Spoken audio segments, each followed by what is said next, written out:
Amen. Notre Seigneur est souverain. Et notre Seigneur aura toujours le dernier mot. Ça vous arrive en foyer de vouloir toujours avoir le dernier mot ? Je ne parle pas pour les célibataires, ils vont se battre avec le frigidaire ou le buffet.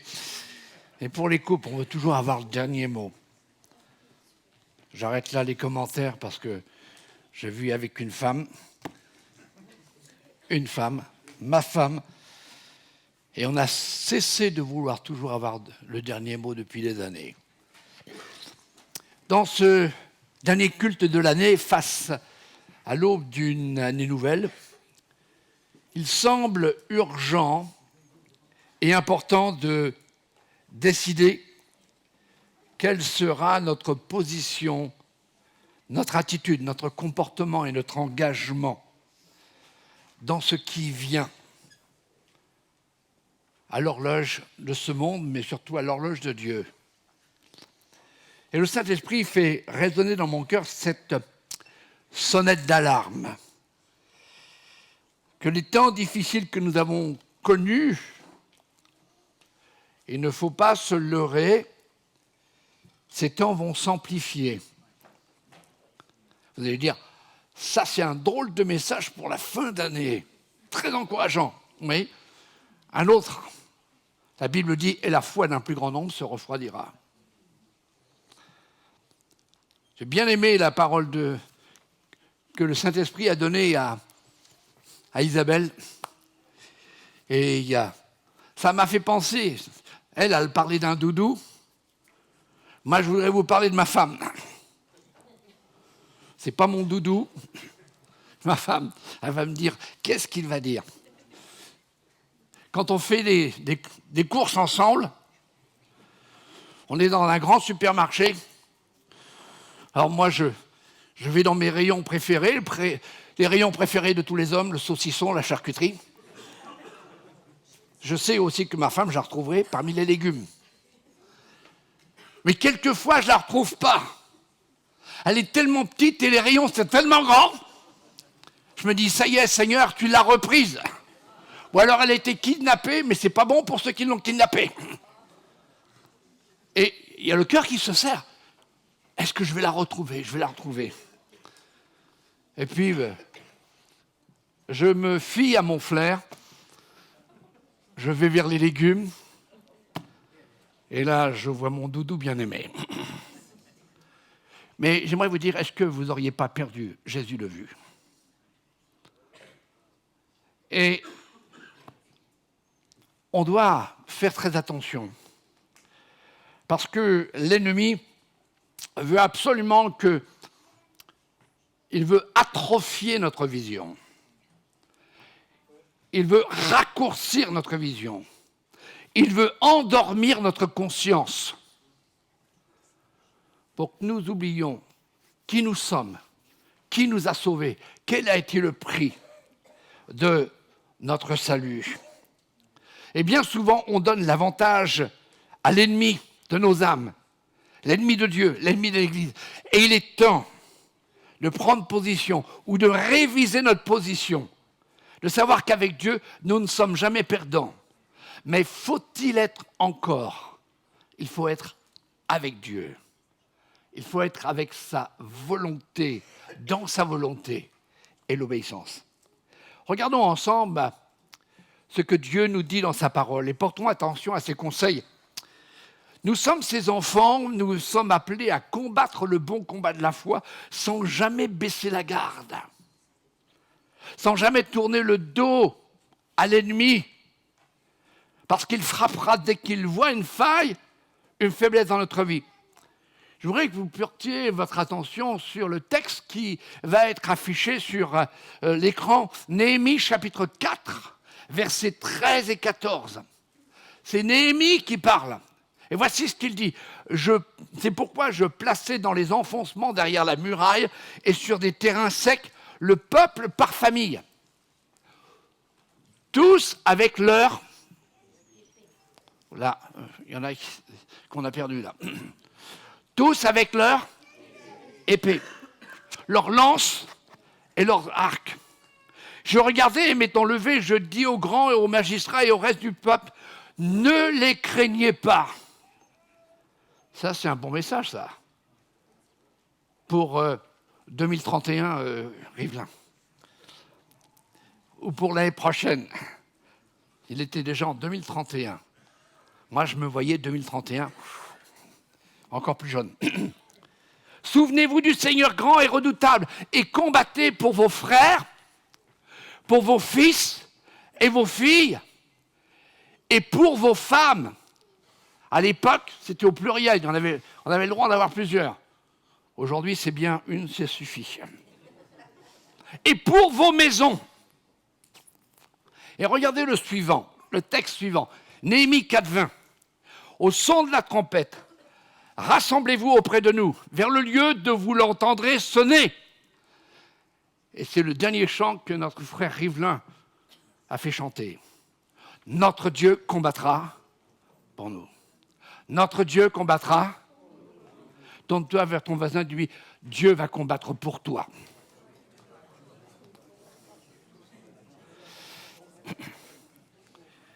Notre thème pendant ces derniers mois a été Jésus, l'Église, moi, le monde. Jésus, notre Sauveur et Seigneur, le Roi des Rois, l'Église, la famille, le refuge, le centre de rafraîchissement. Moi, ma responsabilité, le monde, là où le prince de ce monde règne. Et là aussi où nous vivons. Il y a un combat qu'il faut mener sans cesse.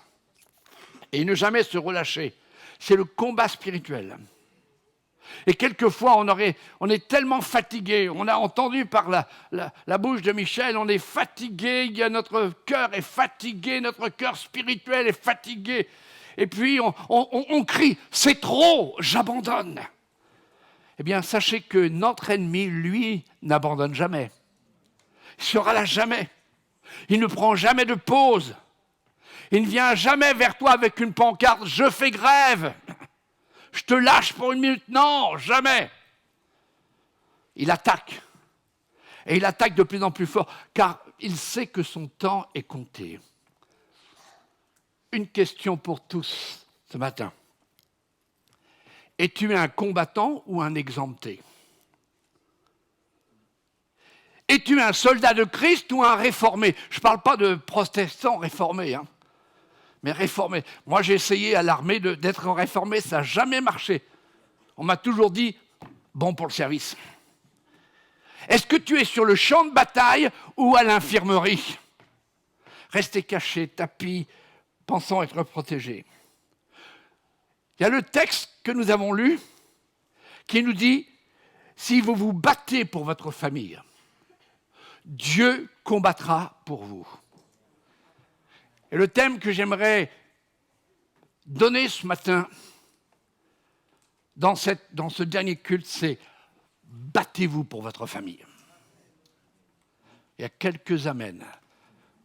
Battez-vous pour votre famille. L'attaque au XXIe siècle est contre la maison. Nous devons comprendre que les valeurs que nous chérissons et les idées qui nous sont chères valent la peine d'être défendues. La famille, telle que nous la connaissons entre une femme et un homme et des enfants, vaut la peine de se battre pour elle. Le mariage vaut la peine de se battre pour lui. Nos maisons valent la peine de se battre pour elles. Nous devons prendre position pour nos enfants, pour notre mariage, pour nos foyers, pour nos valeurs. Pourquoi ? Parce que le diable a enlevé toutes ces valeurs. Et si on se bat pour elles, il y a notre sécurité et notre protection. Pourquoi ? Parce que Dieu se battra avec nous. Il se battra pour nous. Néhémie, vous savez, rencontra de l'opposition dans la reconstruction des murs. Et savez-vous ce qu'il a dit à ses ennemis dans le même chapitre, ou dans le même livre? Il dira la même chose au chapitre 4 et il avait dit la même chose au chapitre 2. Il dira ceci à l'ennemi, vous n'aurez pas de part ici. Avez-vous déjà tenu ces propos envers Satan? Satan, tu n'as aucune part dans notre vie. Et Néhémie déclare au peuple et aux familles, nous reconstruirons les murs dans notre ville, nous allons reconstruire nos familles et nos maisons. Et il dit à l'ennemi, vous n'avez pas de part ici. Est-ce le langage des chrétiens, des soldats de Christ pour 2024? Et il poursuit en disant à l'ennemi, la ville ne t'appartient pas. Nos maisons ne t'appartiennent pas. Le Dieu du ciel nous aidera et nous fera prospérer. Et nous sommes engagés envers nos familles. En d'autres termes, nous sommes responsables, nous avons à charge la protection et le bien-être de notre famille. Laissez-moi vous dire que c'est beaucoup plus que dire des paroles ou d'écouter des paroles. Je voudrais libérer quelques pensées. La première, ça implique qu'il faut s'engager envers Dieu. S'engager avec Dieu dans votre mariage, dans votre famille. Parce que si vous avez un quelconque relâchement dans votre engagement envers Dieu et envers votre famille, l'ennemi entrera, divisera et vaincra. Dieu dit à Néhémie, si vous vous battez pour votre famille, et ceci fut répété au peuple, si vous vous battez pour vos frères et combattez, battez-vous pour vos frères, battez-vous pour votre femme, battez-vous pour votre descendance. Est-ce que vous recevez ce message? Est-ce que vous voulez dire un oui ou un amen à Dieu? Oui, dans cette année qui s'ouvre, je vais me battre pour les miens. Je vais me battre pour la famille de Dieu. Je vais me battre pour ma propre famille. Pourquoi?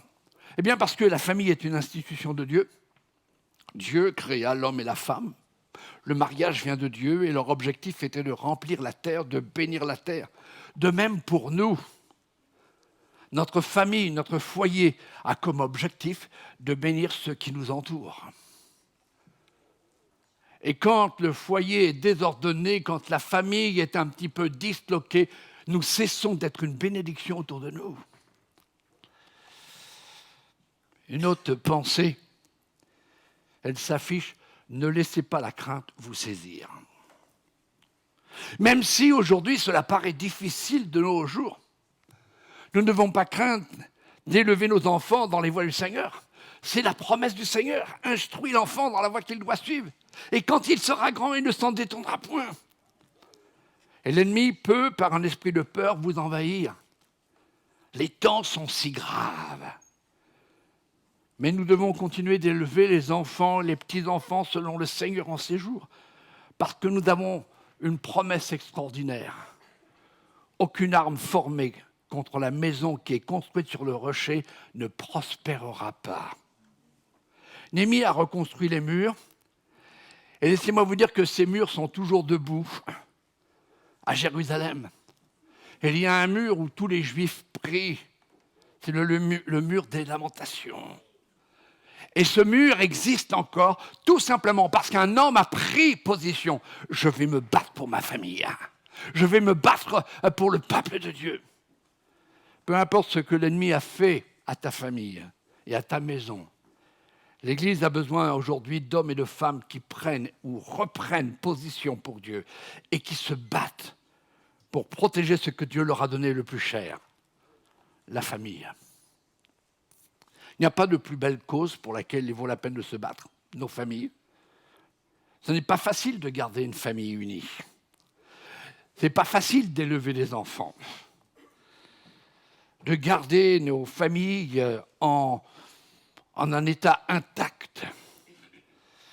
Tout semble être contre la famille et contre la maison, mais quand nous décidons que nos familles sont une cause pour laquelle il vaut la peine de se battre, on a une promesse. Dieu dit, je me battrai pour toi. Amen. Est-ce que tu veux dire merci au Seigneur? Je me battrai pour toi. Battez-vous pour votre famille, n'abandonnez pas. Battez-vous pour cela, battez-vous pour votre femme. Battez-vous pour votre mari, battez-vous pour vos fils, vos filles, parce que Satan se déchaîne et il veut détruire l'Église. Et s'il ne peut pas toucher l'Église, il va toucher les familles. Et les familles vont cesser d'être une bénédiction autour d'eux.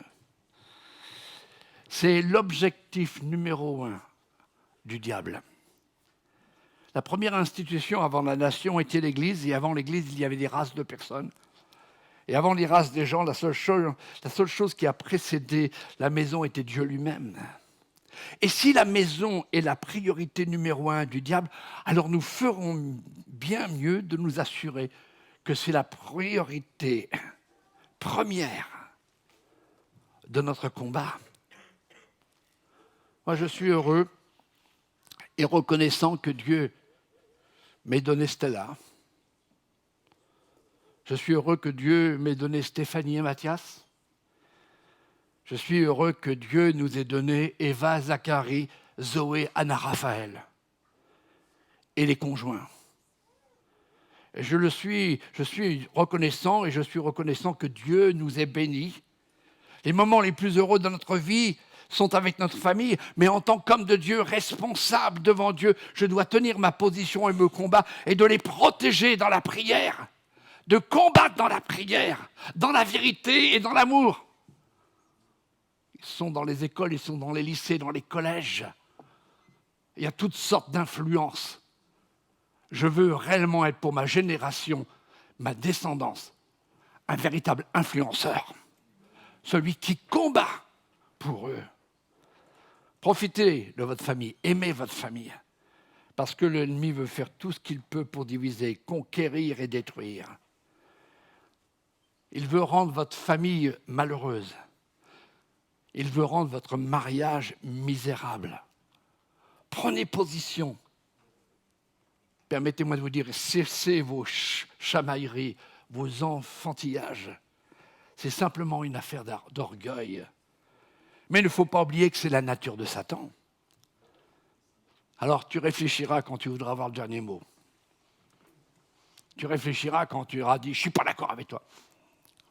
Il y a des choses avec lesquelles je ne suis pas d'accord avec ma femme.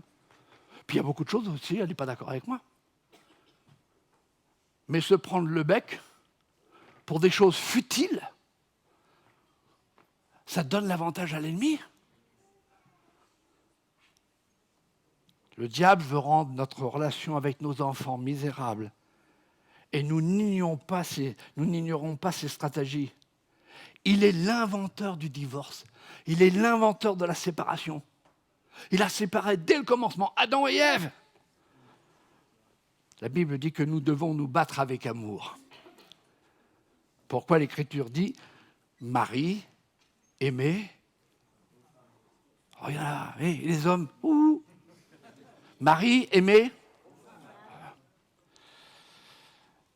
Et un de mes collègues que j'ai eu dernièrement au téléphone, un jour il prêchait à une pastorale, il a commencé à dire « Je vous salue Marie, aimez vos femmes ». Mais il est dit aussi que aimez vos femmes comme Christ a aimé l'Église.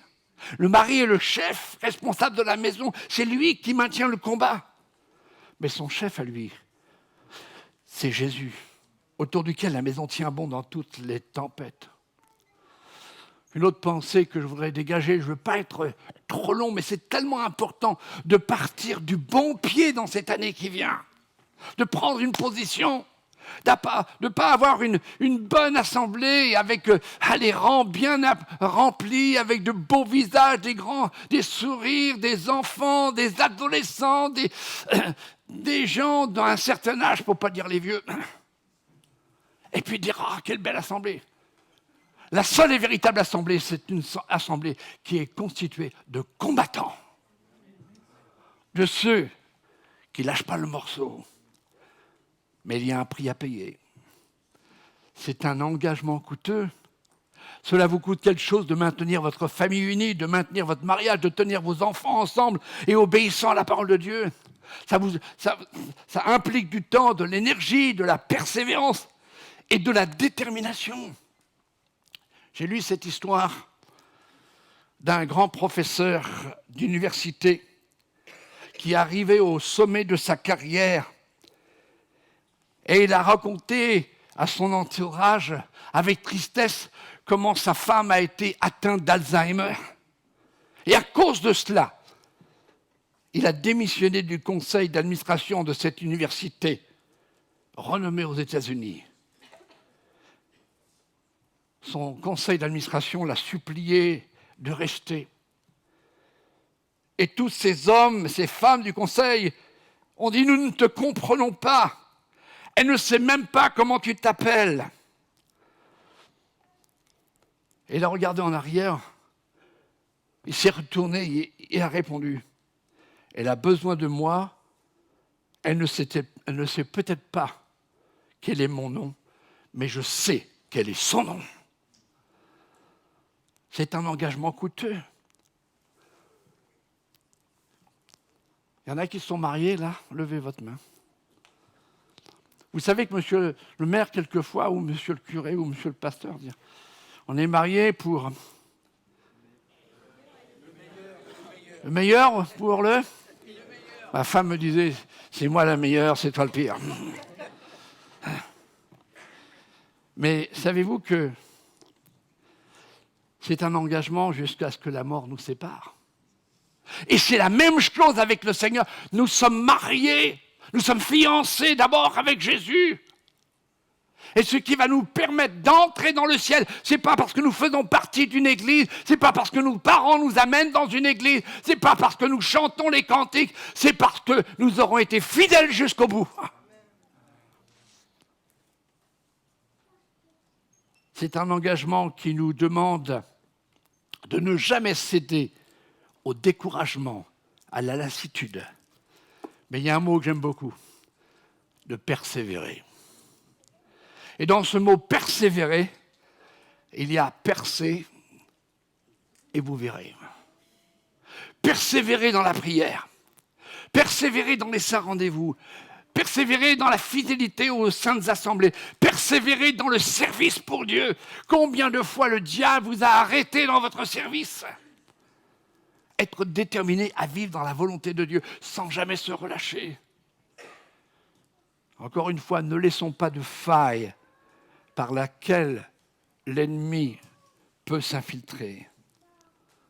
Tenir ferme dans la foi, tenir ferme dans la lecture de la parole de Dieu, tenir ferme dans l'intimité avec Dieu, tenir ferme dans la prière familiale, dans le dialogue. Quelques exemples. La Bible dit de Noé, quand il a construit l'arche pendant 120 ans, 120 ans, c'est 120 ans de prédication.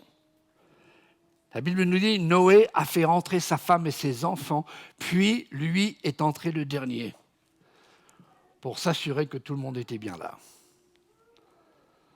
Noé s'est assuré que tous les siens étaient à l'abri. De même, nous devons nous assurer que nos familles sont bien à l'abri, sont bien entrées dans l'arche qui est la maison de Dieu, la protection et la présence de Dieu. C'est là notre devoir constamment. S'assurer que les nôtres sont sous la protection de Dieu. Et nous avons notre responsabilité en cela. C'est cela, se battre. Le combat de la foi. Vous vous rappelez de Lot ? Lot, averti par les anges que Dieu allait détruire Sodome, Lot parla à sa famille, à ses gendres. Et la Bible nous dit, ils le prirent en dérision et ils furent perdus.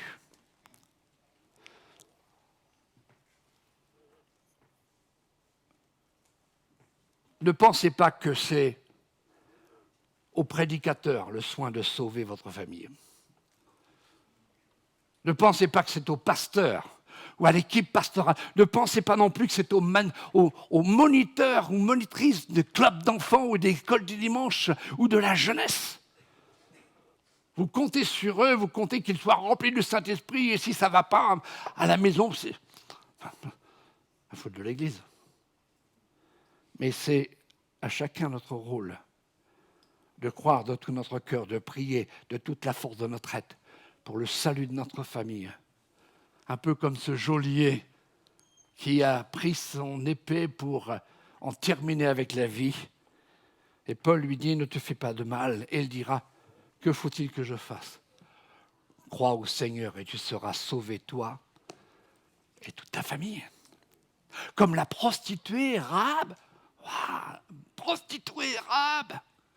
qui a fait entrer toute sa famille dans sa maison et a fermé la porte sur la destruction de son monde autour d'elle lorsque Jéricho est tombé. toute sa famille à l'intérieur, protégée par ce cordon rouge qui est le symbole du sang de Jésus-Christ. J'aime les paroles de Josué quand il dit « Quant à moi et ma maison, moi et ma descendance », et c'est à la fin de sa vie qu'il dit ça, « nous servirons l'Éternel ». Moi, le premier, à ouvrir le chemin, à entraîner tous ceux que le Seigneur m'a donnés, dans la voie de la vérité, dans la voie de la sainteté, et de m'assurer que tout le monde suit. C'est là mon combat. Peut-être certains disent, c'est bien beau pour vous, pasteur, c'est bien beau, vous les familles de chrétiens, moi, mes enfants ne suivent pas. Eh bien, même s'ils ne suivent pas, continue le combat. Ta prière est entendue. Et dans le temps de Dieu, elle va être exaucée. Les siens vont revenir, les tiens vont revenir. Si tu es un entraîneur, un influenceur. Je termine par un exemple et j'arriverai à ma dernière pensée.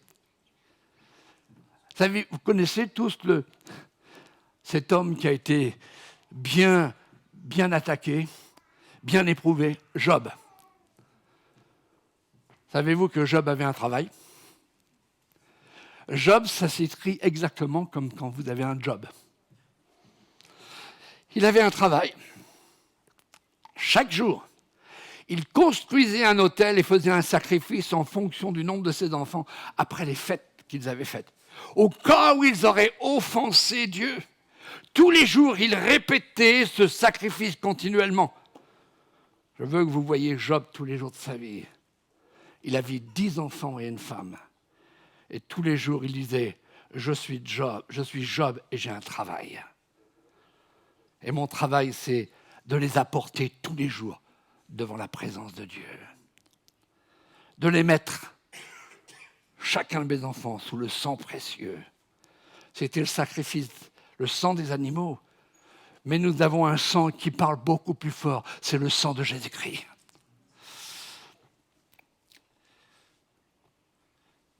En faisant cela, nous disons à tout ce qui est néfaste, à la vie et au salut de nos enfants, de nos petits-enfants, drogue, alcoolisme, mensonge, perversité, pornographie, addiction, éloignez-vous de ma famille.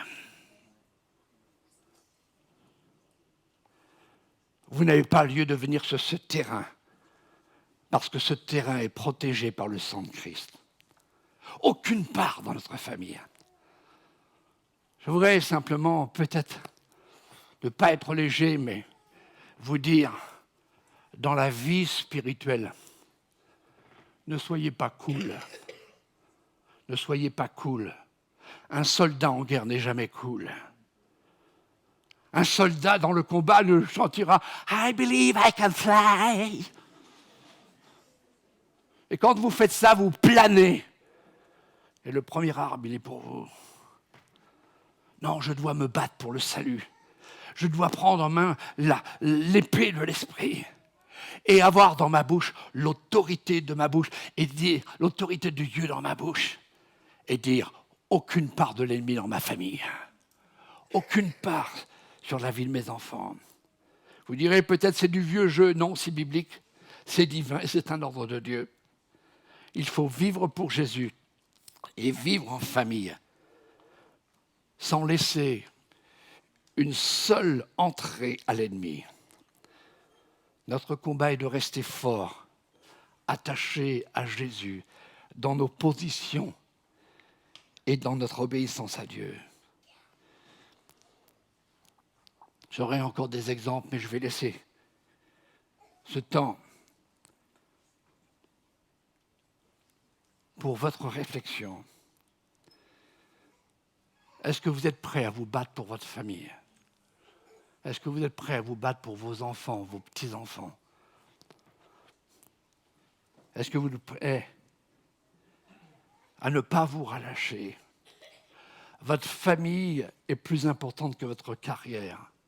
Votre famille est plus importante que votre compte en banque, que vos projets futurs. Pensez surtout aux projets et à la destination éternelle des vôtres.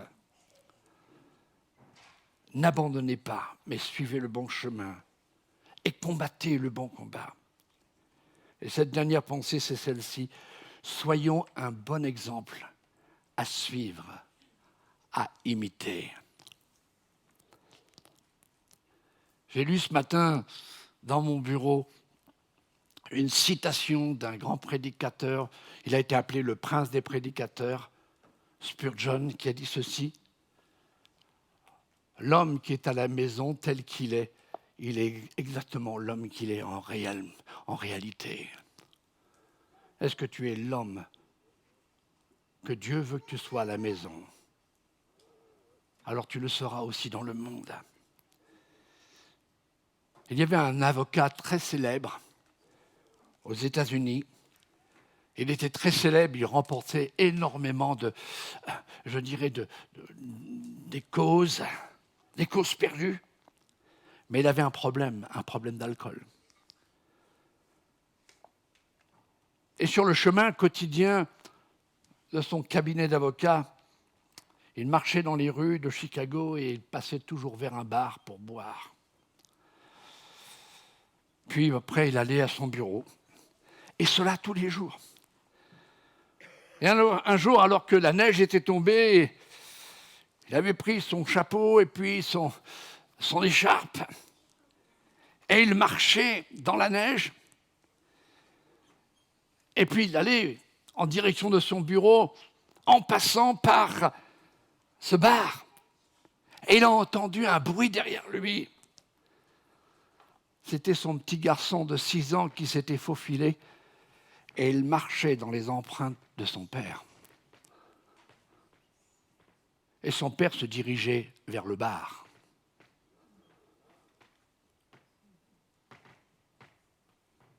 Où vont mener tes empreintes?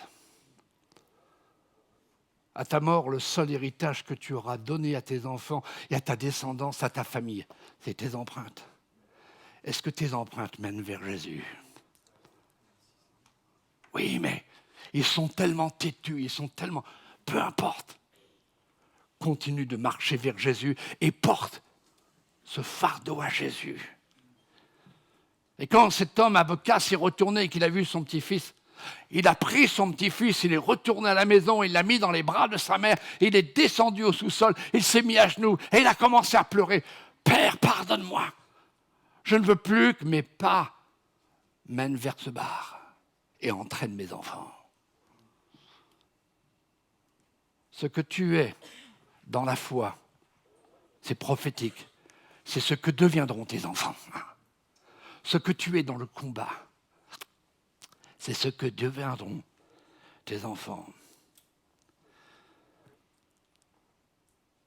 Je termine. Pardon si j'ai dépassé un peu le temps. Mais que décidez-vous avant que sonne 2024? Il est temps de se repentir si nous avons laissé l'avantage à l'ennemi, si nous avons baissé la garde. Il est temps de reprendre les armes de l'esprit. Voilà pourquoi je veux intensifier que nos rencontres de prière sont tellement importantes dans cette église. Si vous avez des enfants qui ne sont pas sauvés, venez à la rencontre de prière.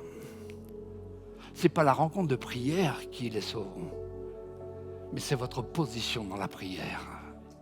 Parce que vous allez vous battre, non pas contre la chair, mais contre les puissances de ténèbres. Et dans ces rencontres de prière, dans ces groupes de maison, dans ces petits groupes, vous allez pouvoir dire au diable, tu n'as aucune part dans notre famille. Tu n'as aucune part dans la vie de nos enfants, de nos petits-enfants. Je ne veux pas être indélicat ce matin. Je ne veux pas, je dirais, vous obliger à faire quelque chose. Mais j'aimerais ce matin, avant qu'on termine ce culte, par des annonces et puis aussi vous souhaiter des bonnes choses, j'aimerais engager tous les couples qui sont là. Et si votre épouse n'est pas là ou votre mari n'est pas là. Simplement, à vous lever. Et avec votre épouse, si elle est là, ou avec vos enfants et vos petits-enfants, de prier ensemble et de leur dire, je suis décidé à me battre pour votre salut, pour votre carrière en Jésus. Est-ce que vous êtes prêts à faire ça? Moi, je vais demander à ma femme de venir sur le devant pour être avec moi. Si vous voulez venir aussi, si vous avez des difficultés, approchez-vous sur le devant. Mais prenez cette position, que Dieu puisse vous voir ce matin en disant, je vais me battre pour les miens. Je vais me battre pour la famille de Dieu. Parce que Dieu a décidé que je serai en bénédiction. Tant que tu ne prends pas position, tant que tu ne prends pas position, tu ne peux pas être une bénédiction. N'hésitez pas à vous lever. N'hésitez pas si vous avez envie de venir sur le devant.